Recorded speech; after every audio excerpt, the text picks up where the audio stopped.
আজকে বাংলাদেশের ইতিহাসে একটি অত্যন্ত গুরুত্বপূর্ণ দিন। দীর্ঘ ফ্যাসিবাদী শাসনের পর দীর্ঘ 3টি নির্বাচন কারচুপির মাধ্যমে ক্ষমতা কুক্ষিগত করে রাখা ফ্যাসিস্ট হাসিনার পতনের পর বাংলাদেশে একটি গণতান্ত্রিক নির্বাচনের মধ্য দিয়ে একটি গণতান্ত্রিক সরকার এবং গণতান্ত্রিক সংসদের আজকে প্রথম অধিবেশনের দিন। তবে আজকে আমাদের সবার জাতিগতভাবে খুশি হওয়ার কথা, সবার এই দিনটাকে উদযাপন করার কথা। সেই দিনে আজকে আমাদেরকে এখানে সংসদের সামনে এসে দাঁড়াতে হয়েছে, আমাদেরকে আজকে দাঁড়াতে বাধ্য করা হয়েছে। আমাদের সাথে আমাদের বীর শহীদদের পরিবারের সম্মানিত সদস্যবৃন্দ আছেন এখানে। আমরা আজকে জাতীয় নাগরিক পার্টির নেতা হিসেবে এখানে দাঁড়াই নাই, আমরা বাংলাদেশের জনগণের প্রতিনিধি হিসেবে এখানে দাঁড়িয়েছি, বাংলাদেশের জনগণের কথাগুলো বলার জন্য এখানে দাঁড়িয়েছি। নির্বাচনের পরে আমরা দেখেছি যে এক ধরনের গুমট আবহাওয়া সব দিকে বিরাজমান রয়েছে। যারা সোশ্যাল মিডিয়ায় লিখতেন, রাজনীতি সচেতন যারা বিভিন্ন বিষয়ে কথা বলতেন, 5ই আগস্টের পরে আমরা দেখেছি যে যারা বাক স্বাধীনতার সর্বোচ্চ ব্যবহার করেছেন তারা এবারে নির্বাচনের পরে এক ধরনের ভয়ের মধ্যে আছেন যে লিখলে আবার কি জানি হয়। অনেকে আমাকে যারা অ্যাক্টিভিস্টরা আছেন অনেকেই নক দিয়ে বলে যে ভাই এখন আবার লেখা যাবে কিনা, কথা বলা যাবে কিনা। আমরা মনে করেছি যে আমাদের তাদের প্রতিনিধি হয়ে দেশের যে জনগণরা আবার নতুন করে কথা বলতে ভয় পাচ্ছেন তাদের প্রতিনিধি হিসেবে আজকে সংসদ অধিবেশনের দিন আমাদের তাদের কথাগুলো এখানে বলে যাওয়া উচিত। এবং সেজন্যই আজকে আমরা এখানে খুব ছোট পরিসরে আমরা এখানে দাঁড়িয়েছি এবং সংসদ অধিবেশন চলাকালে আমরা এখানে দাঁড়িয়ে থাকতে চাই। আমরা সংসদে যারা জনগণের ভোটে জনগণের সমর্থন নিয়ে যারা সংসদ সদস্য হিসেবে আজকে অধিবেশনে অংশগ্রহণ করেছেন তাদেরকে তাদের দায়িত্বটা আজকে আমরা স্মরণ করে দিতে এখানে এসেছি। সেই দায়িত্ব হিসেবে আমরা মনে করি 3টি অত্যন্ত গুরুত্বপূর্ণ বিষয় আজকে আমরা এখানে দাবি হিসেবে উপস্থাপন করেছি। একটা হচ্ছে সংবিধান সংস্কার সভার পরিষদের শপথ গ্রহণ করে জুলাই সনদ অনুযায়ী গণভোটে জনরায়ের অনুযায়ী সংস্কার বাস্তবায়ন করতে হবে। এবং আমাদের দ্বিতীয় দাবি হচ্ছে, আপনারা জানেন যে জুলাই গণঅভ্যুত্থানে আমাদের প্রায় 1400 সহযোদ্ধা শহীদ হয়েছেন, প্রায় 30 সহস্রাধিক সহযোদ্ধা আহত হয়েছেন, কেউ হাত হারিয়েছেন, পা হারিয়েছেন। তাদের পরিবার এবং তারা অত্যন্ত দুর্বিষহ জীবনযাপন করছেন বিগত 1.5 বছর ধরে। আমরা চাই অতি দ্রুত সময়ের মধ্যে এই শহীদ এবং আহত করার পেছনে যারা দায়ী তাদের বিচার বাস্তবায়ন করতে হবে। আমরা এই 5ই আগস্টের পরে এবং এই নির্বাচনের পরে দেখেছি যে বিভিন্ন স্থানে চিহ্নিত ফ্যাসিবাদীদেরকে জামিন দেওয়া হচ্ছে। আমরা দেখেছি যে আমাদের যে ট্রাইব্যুনালের যেই বিচার কার্যক্রম সেটার প্রতি জনগণের এক ধরনের আস্থার সংকট তৈরি করা হয়েছে।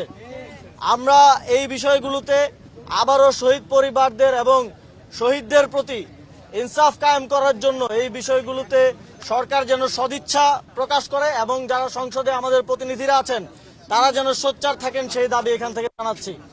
আমাদের আরেকটি দাবি আছে, আমরা জুলাই গণঅভ্যুত্থানের পর থেকেই আমরা আমাদের এক দফা দাবিতেই বলেছিলাম যে শেখ হাসিনার পতন এবং ফ্যাসিবাদী ব্যবস্থার বিলোপ, কিন্তু সেই ব্যবস্থার বিলোপ আমরা নানা সময়ে নানা বাস্তবতার কারণে সম্পূর্ণরূপে করে উঠতে পারি নাই। এবং আমরা দেখেছি যে 5ই আগস্টের পর থেকেই ফ্যাসিবাদী ব্যবস্থার যেই শেখ হাসিনার যেই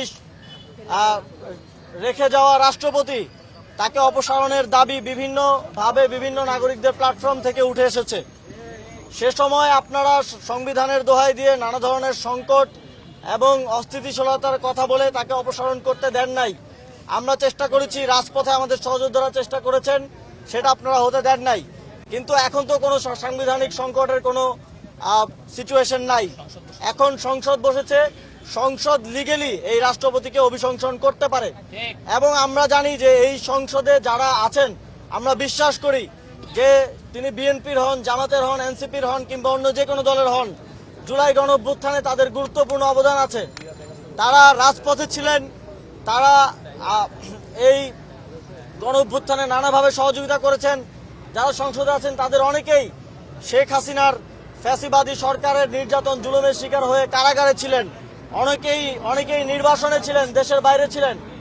আমরা বিশ্বাস করতে চাই যে আপনারা এই গণঅভ্যুত্থানকে ধারণ করেন, যেই গণঅভ্যুত্থানের ফলে যেই শহীদদের আত্মত্যাগ এবং জীবনদানের ফলে আপনারা আজকে সংসদে বসতে পেরেছেন, সেই গণঅভ্যুত্থান, সেই শহীদদের, সেই আহতদেরকে আপনারা ধারণ করেন এবং আপনারা ফ্যাসিবাদের বিপক্ষের শক্তি এবং আপনারা জুলাই গণঅভ্যুত্থানের পক্ষের শক্তি।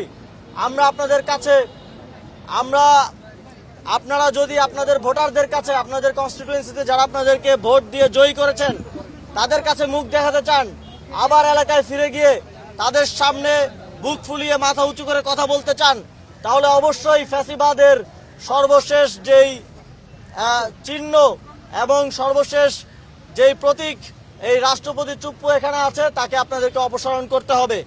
এবং তার বক্তব্যের সময় আমরা দেখতে চাই, বিটিভিতে লাইভ প্রচার হচ্ছে সংসদ অধিবেশন, আমরা দেখতে চাই যে তার বক্তব্যের সময় কারা কারা সেখানে থাকেন এবং রাষ্ট্রপতির বক্তব্য শোনেন। আমরা এখান থেকেই বাংলাদেশ আজকে দুটি ভাগে বিভক্ত হবে, একটি হচ্ছে ফ্যাসিবাদের পক্ষে, আরেকটি হচ্ছে ফ্যাসিবাদের বিপক্ষে। আমরা দেখতে চাই যারা ফ্যাসিবাদের বিপক্ষের শক্তি এই সংসদে আছেন, তারা যেন এই রাষ্ট্রপতিকে বক্তব্য দেওয়ার সুযোগ না দেন, রাষ্ট্রপতিকে বক্তব্য দেওয়ার ক্ষেত্রে বাধা সৃষ্টি করেন এবং তার অভিশংসনের জন্য দাবি তোলেন। আমরা আপনাদের মাধ্যমে দেশবাসীর কাছে এটা পৌঁছে দিতে চাই যে আমরা আজকের এই দিনে রাজনৈতিকভাবে এই দেশের জনগণের প্রতিনিধি হিসেবে আজকে তাদের কথাগুলো এখানে বললাম এবং আমরা সংসদ অধিবেশন শেষ হওয়া পর্যন্ত এখানে অবস্থান করব এবং অপেক্ষা করব। আমরা আহ্বান জানাবো, আরও যারা আসতে চান, আমাদের সাথে যুক্ত হতে চান, আপনারা আসতে পারেন।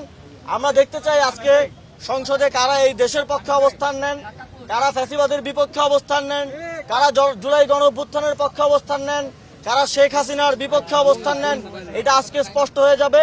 আপনাদের সকলকে আজকে এখানে উপস্থিত হওয়ার জন্য আমরা ধন্যবাদ জানাচ্ছি।